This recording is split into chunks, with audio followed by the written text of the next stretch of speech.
The Adventures of Tom Sawyer by Mark Twain. Longman Simplified English Series. Read by Surya Thomas. Chapter 8. Potter is arrested. Just before midday, the whole village was electrified by the shocking news. It was reported that a bloody knife had been found close to the murdered man. Somebody had recognized it and stated that it belonged to Potter. It was said that a villager, delayed on his way home, had come across Potter washing himself in steam about 1 o'clock in the morning, and that Potter had at once crept off.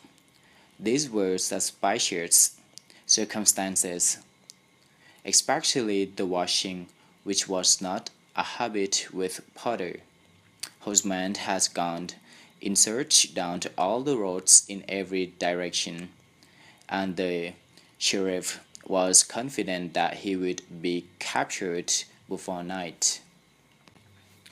Of course, the pupils were given a holiday that afternoon. All the villagers were flocking to the graveyard. Tom's heartbreak vanished, and he joined the procession. The dreadful plates drew him like a magnet. In spite of himself, that somebody pinched his arm. He turned and his eyes met Huckleberry's. Poor young fellow! This ought to be a lesson to grave robbers.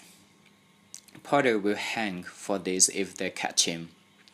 These were the general remarks. Now Tom shivered from head to heel, for he caught sight of the stern face of Redskin Joe. At this moment, the crowd began to hurry forward, and voices shouted, "It's Potter! He's coming himself! Look out! He's turning! Don't let him get away!" People in the branches of the trees over Tom's head said that he was not trying to get away, but that he only looked doubtful and lost. The crowd fell apart now, and the sheriff came through, leading Potter by the arm, and the poor fellow's face was as white as a sheet, and his eyes showed the fear that was in his heart when he stood before the murdered man. He put his face in his hands and burst into tears. "I didn't do it, Vance," he moaned. "I swear I didn't do it." "Who accused you?" shouted a voice. Potter raised his head and looked around him with a terrible hopelessness in his eyes. He saw Redskin Joe and exclaimed, "Oh, Joe, you promised me that you'd never—" "Is that your knife?" asked the sheriff, thrusting it before him. Potter would have fallen if they had not caught him. He murmured, "Tell them, Joe. Tell them. It's no use." Then Huckleberry and Tom stood dumb and staring and heard the stony-hearted liar make his statement. They expected every moment that the clear sky would deliver God's lightnings upon his head, and wondered to see how long the punishment was delayed. When he had finished and still stood alive and whole, their weak intention to break their oath and save the poor betrayed prisoner's life faded and vanished. It was plain that this villain was under the protection of the devil, and it would be fatal to interfere with the agent of such an awful power as that. He had now become the most horribly interesting person they had ever looked upon, and they could not take their eyes off his face. They unwordly resolved to watch him at night when they had an opportunity, in the hope of catching sight of his dreadful master.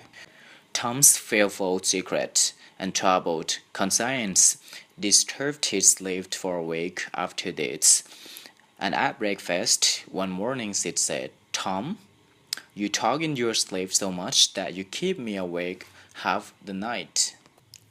Tom paled and dropped his eyes. "It's a bad sign," said Aunt Polly. "What is worrying you, Tom?" "Nothing, nothing that I know of." But the boy's hand shook so much that he spilled his coffee. "And you do talk such queer nonsense," Sid continued. "Last night you said, 'It's blood, it's blood. That's what it is.' You said that over and over again." And Polly came to Tom's relief without knowing it. "Is that dreadful murder?" she said. "I dream about it almost every night myself. Sometimes I dream that I did it." Every day or two during this time of sorrow, Tom went to this prison, a little brick building at the edge of the village, when he had a chance. He slipped small comforts such as tobacco and matches through the barred window to the murderer. These gifts greatly helped to ease Tom's conscience.